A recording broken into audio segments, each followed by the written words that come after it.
Estamos de regreso con nuestro panel de expertos. Bueno, en esta ocasión, para esta participación, nos toca hablar un poquito acerca de los temas sociales. Y bueno, vamos a iniciar. Igual vamos a hacer la misma dinámica, maestro, doctor, licenciado y maestro. Vamos a hablar un poquito acerca de las becas.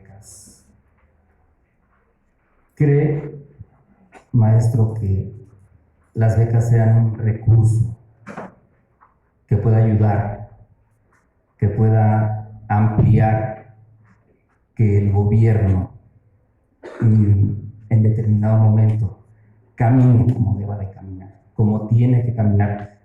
¿Usted qué opina de las becas? Que es una estrategia conveniente, lejos de ser el significado de una atención de vinculación. Como se estaba exponiendo como una política pública de integración social, como una actitud, una estrategia que pudiese dar un dimensionamiento al gremio joven, una inclusión, una participación, pero vemos reducido esta expresión a puro elemento demagógico.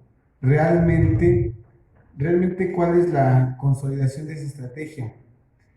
Hablaba en un inicio de el poder llevar a cabo un filtro de los elementos que participaban en la administración pública federal y que realmente no tenían mucho peso en sus instancias, y por ello hizo el recorte de trabajadores.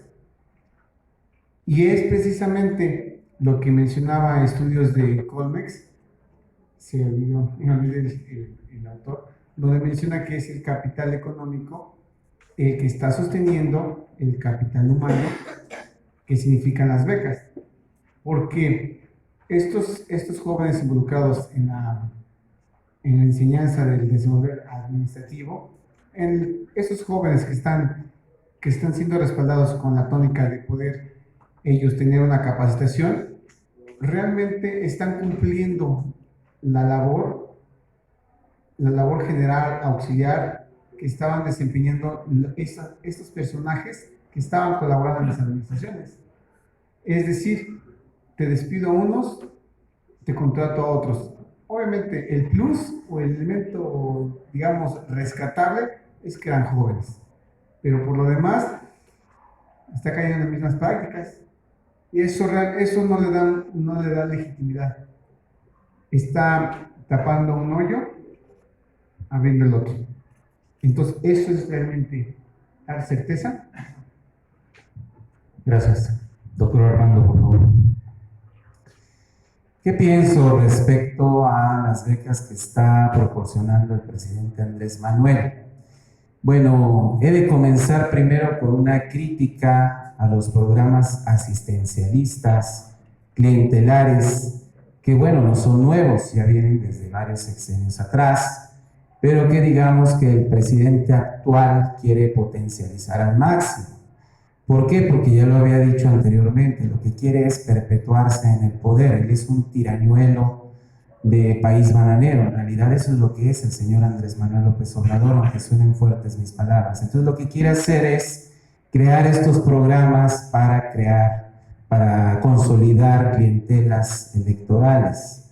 Ahora, los programas sociales deberían de fomentar el desarrollo humano, el desarrollo social, y no crear estas clientelas, porque para combatir realmente la pobreza necesitamos tener todo un proyecto de nación en donde se fomente, como dijo ya el profesor Ezequiel, el crecimiento económico y a la par el desarrollo social, el desarrollo humano.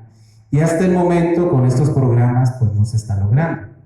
Tenemos estas becas a los ninis, que prácticamente se le está regalando dinero a gente que no produce nada, ya lo había dicho, gente que solamente extiende la mano para recibir dinero, que no produce nada, y que incluso aquellos que llegan a producir o que se insertan dentro de este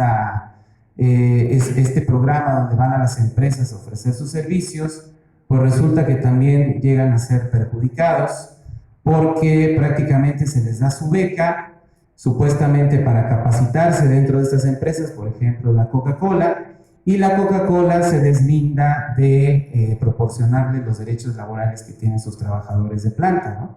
Si un trabajador gana 8,000 pesos al mes, prácticamente el becario nada más gana lo que le proporciona el gobierno sin tener derechos laborales y prácticamente es explotado. Entonces, finalmente, ¿a quién está beneficiando el presidente? Pues está beneficiando una vez más al sector privado. ¿Qué se tendría que hacer? Pues crear becas que realmente fomenten el desarrollo humano a través, por ejemplo, de las becas CONACYT. Y el presidente lo que ha hecho es disminuir el presupuesto a ciencia y tecnología. Que realmente se le proporcionen apoyos a personas que producen conocimiento científico, personas brillantes que pueden llegar a contribuir a que el país salga de su rezago tecnológico, que se pueda generar innovación social e innovación tecnológica y por fin podamos ser un país del primer mundo. Pero el presidente, para él es más prioritario regalarle el dinero a gente que no produce que otorgarle apoyos económicos, becas a personas que pueden llegar a desarrollar tecnología o conocimiento científico con impacto social. Licenciado Ezequiel, por favor. Sí. Bueno, las becas en sí realmente son un dispositivo, un mecanismo que de alguna forma puede ser utilizado para distribuir la renta nacional, ¿no? El problema aquí es precisamente el fin de estas becas y me parece que podemos resumir en dos fines, dos objetivos principales que tienen esta política asistencialista. Primero, me parece que promover la dependencia del ciudadano respecto al Estado, por un lado, y por el otro, como ya lo comentaba el maestro, pues asegurar una clientela electoral pues para las próximas elecciones. En sí, las becas no pudiéramos decir o no las pudiéramos satanizar porque finalmente constituyen una fuente de ingreso pues para muchos estudiantes que sí las utilizan. El problema es que no están pensadas de tal forma que generen un efecto multiplicador, como lo había propuesto Keynes en su teoría general de la ocupación, el dinero y el interés. Parece que estas becas como que el gobierno se tomó muy a pecho lo mismo que dice Keynes. Él dice, el Estado tiene que hacer lo que sea para reactivar la economía. Si es necesario poner un grupo de trabajadores a cavar un hoyo y poner a otro a taparlo, no importa, pero lo que se trata aquí es fomentar la demanda agregada, decía Keynes. Y me parece que nosotros, si lo analizamos de forma superficial, pudiéramos decir, bueno, el gobierno lo que está haciendo con esto es fomentar el consumo para generar un crecimiento económico. Pero el problema, vuelvo a retomar la intervención que había dado atrás, el problema es que puede haber crecimiento, pero sin desarrollo, y no hay políticas fiscales que garanticen realmente una distribución más equitativa pues, de la renta nacional. Les había comentado yo ya sobre el informe de Oxfam, en donde decía, por ejemplo, que si para poder igualar la riqueza de Carlos Slim el día de hoy, tuviéramos que haber ahorrado aproximadamente $5,000 diarios desde que se construyeron las pirámides de Teotihuacán hasta la fecha, y ahí solamente tendríamos el 20% de la riqueza total que hoy tiene Carlos Slim. Entonces, el problema de esto es que sí, pudiera ser que se fomente el consumo, pero si no se complementa esta medida con una política fiscal distributiva, pues entonces estamos hablando que lo que se fomenta es una concentración cada vez mayor y centralización pues del capital. Pero me parece que aquí lo preocupante de estas becas, más allá de la cuestión económica, es eso, lo que comentaba en un principio. Se fomenta la dependencia, que de por sí México, desgraciadamente, nuestra educación siempre ha fomentado la dependencia, siempre hemos sido dependientes, y por el otro lado, pues tiene fines electoreros. Y no hay nada malo en que uno pueda recibir una beca, porque finalmente son nuestros impuestos. Toda la recaudación que tiene el Estado básicamente se compone por la recaudación fiscal, por las inversiones públicas, por los ingresos petroleros, por los impuestos a la renta. Entonces, finalmente esos recursos somos acreedores a ellos, puesto que también nosotros estamos conformando toda esa masa de recaudación que tiene el gobierno. Pero repito, y cuadro con lo que comentaba el doctor, no es un proyecto productivo que garantice pues un efecto multiplicador que realmente potencie el crecimiento y desarrollo económico. Al contrario, tiene un papel incluso hasta político, que hacer que se dependa y comprar las voluntades, que eso es lo lamentable. Maestro José Daniel, por favor. Bien, gracias.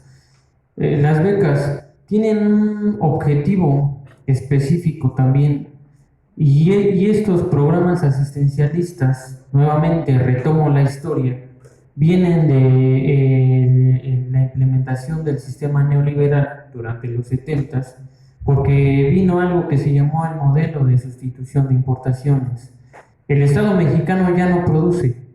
Desde hace 50, 40 años comenzó ese proceso. No es un Estado que participe activamente en la economía, no produce nada. Uno de los principios básicos de la economía es capital más trabajo es igual a riqueza. Se necesita incrementar la riqueza del Estado mexicano, la renta nacional, y también incrementar el presupuesto público. Las becas tienen un objetivo específico, y que si bien la primera impresión que podemos tener es que a lo mejor hasta desde el punto de vista moral, pues es un apoyo a los jóvenes y que es bueno, pero si nos ponemos a analizar a fondo, pues efectivamente las becas no producen nada. Es un gasto que en términos generales pues se desperdicia, no es una inversión va a producir una utilidad, este gasto no produce una utilidad, una ganancia. Pero el objetivo no es eso, el objetivo es muy claro y fue establecido por Milton Friedman en un libro llamado Capitalismo y Libertad. Aquellas personas que quedaron sin trabajo con la venta de las empresas paraestatales se quedan fuera del mercado. El mercado es una herramienta, un mecanismo para la asignación de bienes y productos a través de la discriminación de precios. Es decir, ¿quién puede acceder a un producto? Quien lo puede pagar. Y entonces las personas que se quedan sin empleo, es decir, se quedan fuera del mercado. Y al sistema económico, al mercado mismo, eso no le sirve. Hay que integrar a estas personas nuevamente al mercado. Y las becas y los programas asistencialistas integran a estas personas al mercado, pero ahora como consumidores, no como productores. Y ese es el objetivo principal. Gracias. Hay un tema el cual también ha venido surgiendo y recalcándose. Tenemos una diferencia entre el INSABI y el Seguro Popular. Para ustedes, ¿qué representa ese cambio? ¿Qué diferencia puede haber en él? Para ustedes, ¿qué es esa transformación de Seguro Popular a INSABI? Maestro Néstor. Que tenga una categoría definida en la metamorfosis de la conceptualización, realmente no. Quizás lo más rescatable es que hace evidente las carencias en cuanto a ese rubro. Las normas de actuación se vuelven un poco más escrupulosas, e incluso siendo un poco más teórico, le da una confrontación de un criterio aristotélico y uno maquiavélico, puesto que a fin de cuentas, como bien apuntalaba el licenciado Ezequiel, es realmente un banco de respaldo institucional, un banco de referencia organizacional, en el que se lleva a cabo pues sí, la inversión y se encontrará más bien un beneficio, pero de manera más permisible, más afable, porque a fin de cuentas es un servicio que es necesario tomar en consideración en la cotidianidad. Realmente, ¿qué se le puede dar de punto de diferencia con las otras estrategias en los otros periodos de gobierno? Simplemente significa el darle otro color, otra categoría, otro nombre a lo que significa esta cartera de respaldo social, a este beneplácito de participación social, pero que es de manera conveniente, sin tener alguna pesquisa más que de manera subjetiva el atender las demandas de la sociedad. Por favor, doctor. Bueno, respecto al INSABI, ¿qué se podría decir? Primero que nada, hay que entender, como ya se ha dicho en esta mesa de discusión, el contexto en el que nos encontramos. Actualmente, y a pesar del discurso oficial de la Cuarta Transformación, lo que domina en México es el modelo neoliberal. ¿Qué es lo que promueve el modelo neoliberal? Pues prácticamente la privatización de todos estos elementos o de todos estos ámbitos del sector público, promueve también la disminución de los derechos laborales que a lo largo de décadas el proletariado ha logrado conquistar, entre ellos el derecho universal a la salud. Y esto como consecuencia ha tenido pues prácticamente el abandono en México del Instituto Mexicano del Seguro Social, del ISSSTE y de otras instituciones relacionadas con la salud pública. Una forma, digamos, parcial de tratar de solucionar esta situación y de darle cobertura de salud a una parte importante de la población fue la creación del Seguro Popular.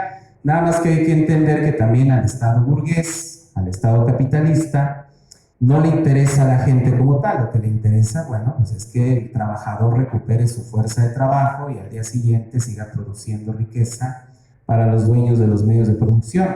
Por lo tanto, no es un sentido humanista el que mueve al Estado capitalista mexicano para crear el Seguro Popular. Sin embargo, el Seguro Popular era un sistema, si no mal recuerdo, creado por el doctor Frank en el sexenio de Vicente Fox, que prácticamente pues tenía lineamientos claros, tenía, digamos, costos accesibles para la gente de escasos recursos, cubría cierto tipo de enfermedades, entre ellos el cáncer, tratamiento contra el cáncer, insuficiencia renal, etc.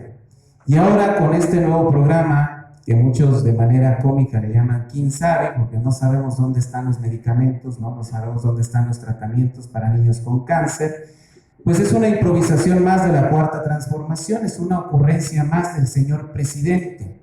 ¿Y qué es lo que está provocando esto? Pues una crisis a nivel nacional en el sector más pauperizado del país, que no tienen acceso a estos tratamientos, niños que están muriendo de cáncer porque no tienen sus quimioterapias, personas que no tienen acceso al servicio de salud porque prácticamente ya se les están cobrando, si no mal recuerdo, casi 500 pesos por día por ser atendidos dentro de este sistema. Ahora, ¿qué es lo que también está provocando el INSABI? Pues un descontento social en algunos gobiernos estatales, a tal grado que algunos se han rebelado contra el presidente y no están aceptando este nuevo sistema de salud. ¿Eso a qué nos puede llevar posteriormente? Bueno, a que algunos gobernadores, como algunos ya lo han planteado, quieran separarse de la federación, ¿no? Licenciado Ezequiel, por favor. Sí. Bueno, me parece que hablar de manera muy profunda, por lo menos ahorita a estas alturas del INSABI, requeriría esperar pues que se fuera desenvolviendo más, ¿no? Estamos hablando que apenas se involucra pues en enero, Entonces, pero lo que podemos ver hasta la fecha de los problemas de esta nueva forma de modalidad que va a suplir al Seguro Popular, pues es que está permeado de mucha incertidumbre. En primer lugar, nosotros sabemos que existe una gran incertidumbre entre si realmente van a existir los fondos necesarios, el INSABI va a poder costear los medicamentos correspondientes al tercer nivel. Sabemos que el tercer nivel corresponde básicamente a las enfermedades ya muy graves, crónicas, terminales. El primer nivel es el nivel preventivo y el segundo, el básico, ¿no? No tan grave, por decirlo así. Entonces, la gran incertidumbre que existe hasta ahorita es que no lo ha aclarado hasta la fecha el presidente, si es que el fondo que va a tener el INSABI va a poder costearse pues, los medicamentos correspondientes al tercer nivel. Evidentemente, esto ya es mucha incertidumbre. Y el segundo problema es que actualmente los pacientes que ya están siendo tratados ahí, no se les da una póliza en donde se determine a qué medicamentos sí son de los que se va a hacer cargo el fondo del INSABI y cuáles son los que van a caer por su propia cuenta. Entonces, hay incertidumbre tanto en los niveles, en el tercer nivel, y hay incertidumbre también en el primero y segundo, en el sentido de que la gente no tiene claridad qué enfermedades son las que sí se le va a poder costear por medio del INSABI y qué enfermedades son las que él va a tener que absorber. Y si a esto le sumamos, a este terreno de incertidumbres, le sumamos el problema que ahorita está teniendo de escasez de medicamentos, sabemos que ahorita está esta escasez porque el presidente básicamente pues está entablando una relación conflictiva, políticamente hablando, entre los 4 principales consorcios que se dedicaban a suministrar el medicamento, que básicamente el 70% de los medicamentos que compraba el Seguro Popular el 70% eran de estos 4 principales productores. Entonces ahorita está esta incertidumbre fue muy sabido incluso que ante este desabasto por parte de estos productores, pues el gobierno se vio en la necesidad de importar medicamento que no cumple con los estándares mínimos ni garantizan que realmente puedan tratar lo que dicen que tratan.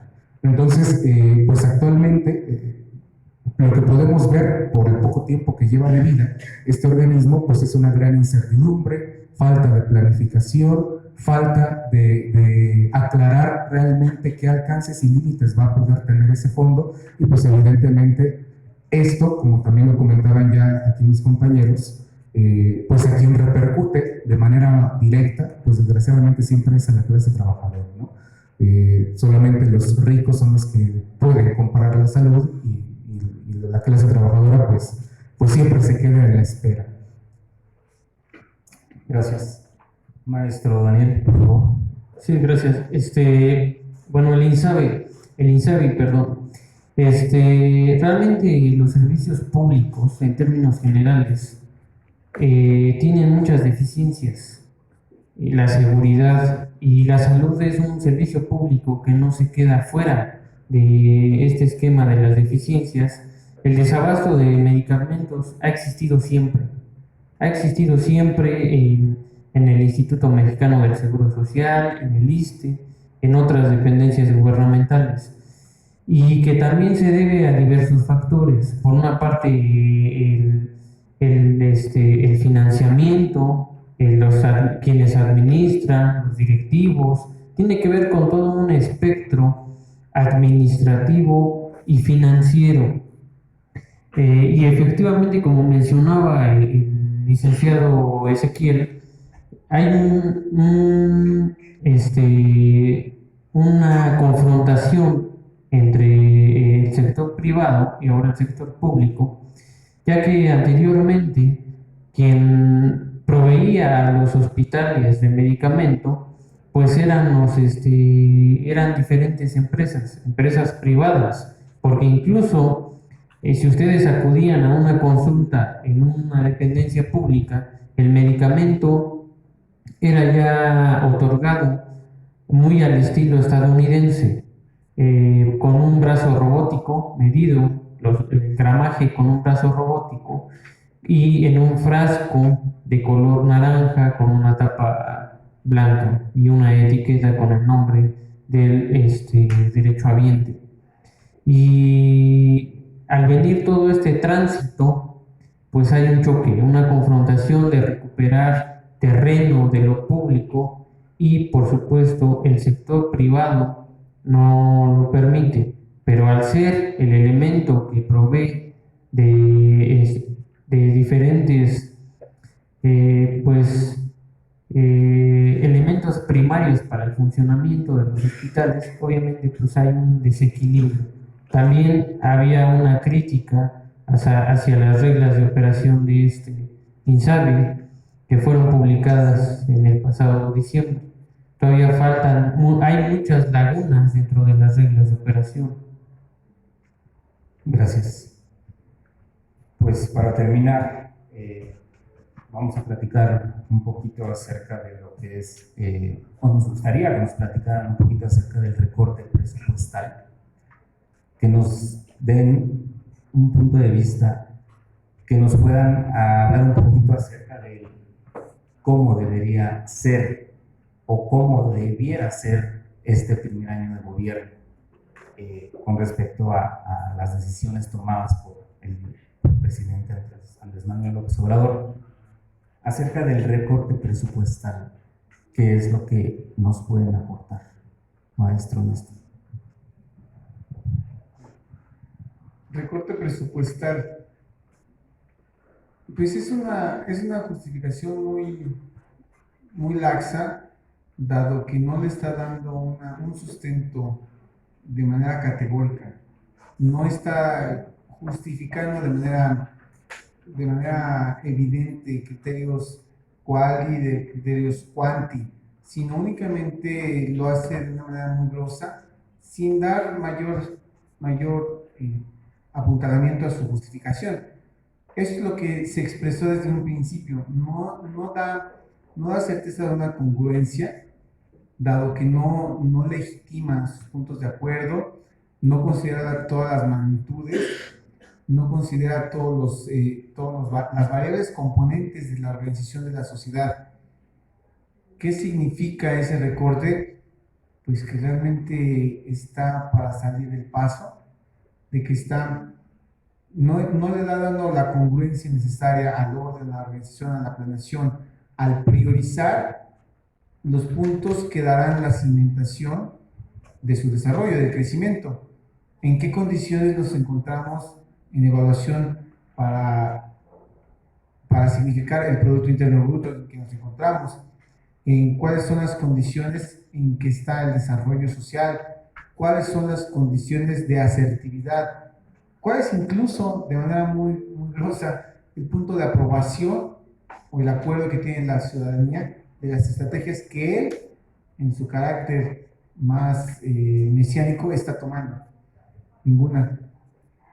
Él está cayendo a los ojos de la sociedad, está cayendo en gracia por esa actitud sin razón que deslegitima la praxis de la administración pública, obviamente la praxis de la política, en el deber ser de lo que significa esta ciencia.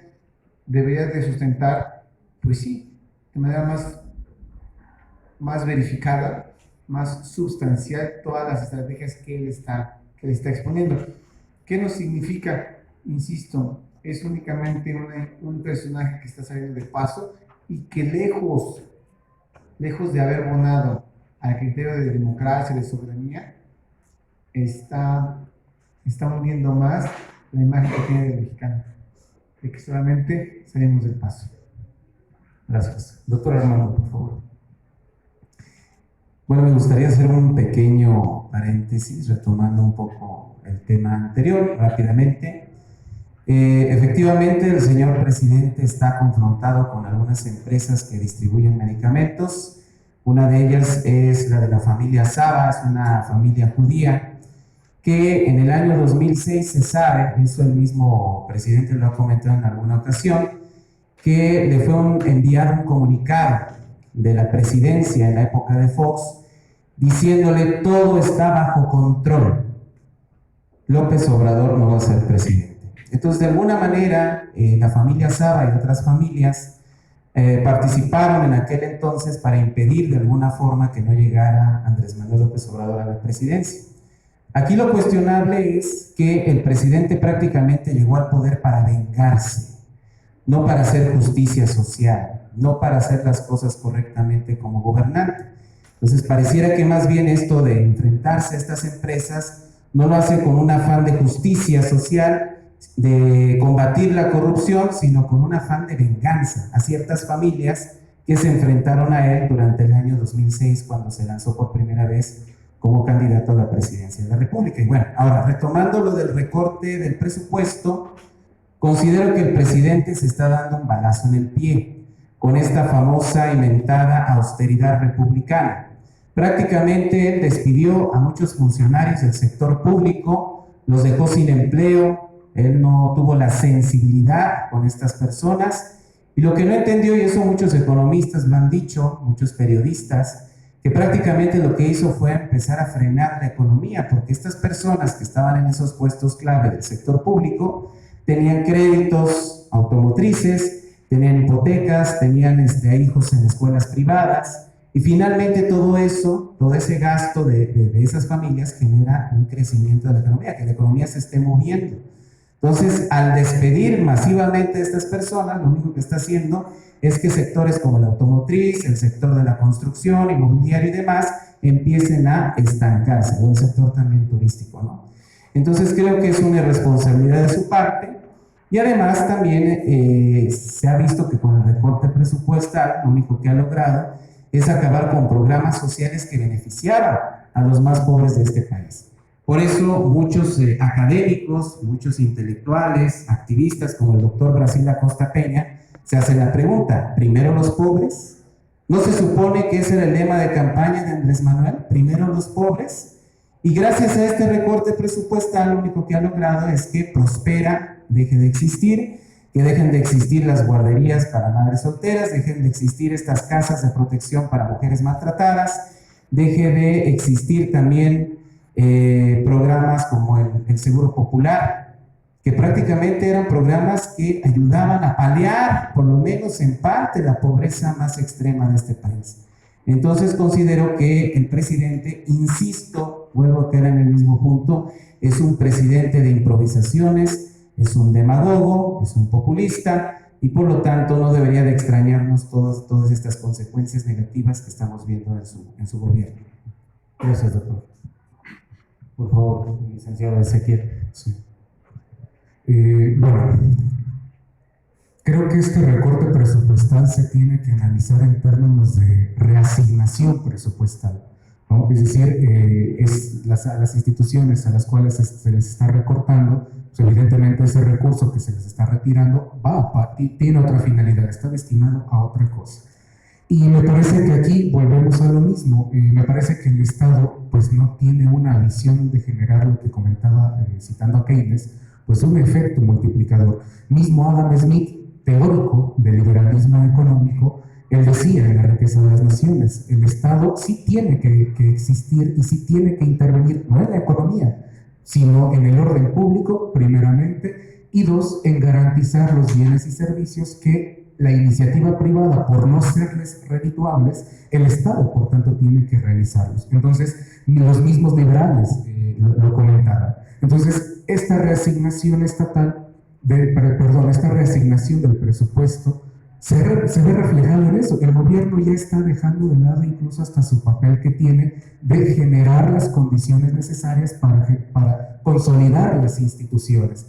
Las instituciones en el sentido en el que Douglas North las define, como las reglas del juego, como que lo que le va a dar certidumbre a la economía. Entonces, esta reasignación presupuestal pareciera, o lo que nos deja ver, es que está dejando cada vez más una intervención del Estado la está desplazando, mejor dicho, la intervención estatal está disminuyendo. Y eso que el presidente había dicho de forma discursiva, que él ya había acabado con el neoliberalismo y que con él el neoliberalismo ha muerto en México. Pero, ¿qué estamos viendo con esta reasignación presupuestal? que el gobierno prácticamente está dejando de participar, el Estado está dejando de intervenir y simplemente está dejando a la suerte de la población, pues que ellos resuelvan los problemas pues como puedan, efectivamente. Entonces, eso es uno de los mayores problemas. Nosotros sabemos que esta reasignación, las consecuencias que trae, es, por ejemplo, que ya no se invierta en obras, que ya no se invierta en producción, es decir, toda esa inversión que, como lo comentaba el doctor Sea, de alguna forma sí generaba en la educación, que sí generaba algún desarrollo y alguna certidumbre en el contexto económico, ya no lo está haciendo el Estado. Entonces, cito también lo que comentaba el doctor Sea, si son primero los pobres, pues ahora se les está dejando su suerte a esos pobres. Gracias, maestro Daniel, por favor. Gracias. En cuanto al presupuesto de egresos, hay que ver esto con un enfoque muy financiero, más allá de la parte política, más allá de la parte moral, ética. Hubo un incremento del presupuesto de egresos del 6% en comparación con el año pasado. El objetivo del recorte presupuestal del año pasado de la baja de salarios de altos funcionarios, pues es incrementar el presupuesto de ingresos de la Federación y posteriormente el presupuesto de egresos. Y aún así, con ese incremento del 6%, hay un déficit presupuestario de 500,000 millones de pesos. ¿Qué es esto del déficit presupuestario? Que no alcanza el presupuesto de egresos de la Federación, no alcanza para cubrir las necesidades básicas de 129 millones de mexicanos. Y esto habla de una crisis de finanzas públicas que no están sanas. Hay una incapacidad financiera. El presupuesto de egresos se divide en dos aspectos principales: el gasto corriente y el gasto de capital. A su vez, el gasto de capital se divide en gasto de deuda y gasto de inversión. El gasto corriente equivale al 60% del total de todo el presupuesto de egresos. El 60% se gasta en sueldos y salarios. Es muchísimo. Está superinflada la nómina pública. No podemos estar pagando, porque incluso en la burocracia hay personas que están ocupando un puesto que no están ejerciendo con eficiencia, y eso nos está costando a nosotros, a los contribuyentes. Por eso se hace ese recorte. Ese fue uno de los objetivos. Sin embargo, bueno, el presupuesto de egresos es como una cobija. Lo jalo de un lado, pero se destapa del otro. Sin embargo, el problema de ese incremento es que caen en la contradicción, porque si bien algo benéfico que sí hicieron fue incrementar el presupuesto de egresos en un 6%, agregaron gastos innecesarios. Gracias. Bueno, pues tomando en cuenta ya los puntos puestos sobre la mesa, creo que nos dejan ya un contexto, un panorama más amplio de lo que es el primer año de gobierno del presidente Andrés Manuel López Obrador. Y pues creo que con esto quedamos más que satisfechos. Les damos gracias a nuestro panel de expertos que estuvo con nosotros. Muchas gracias. Y pues llegamos así a al final de nuestra primera edición de Jóvenes Creadores. Nos vemos hasta la próxima. Muchas gracias.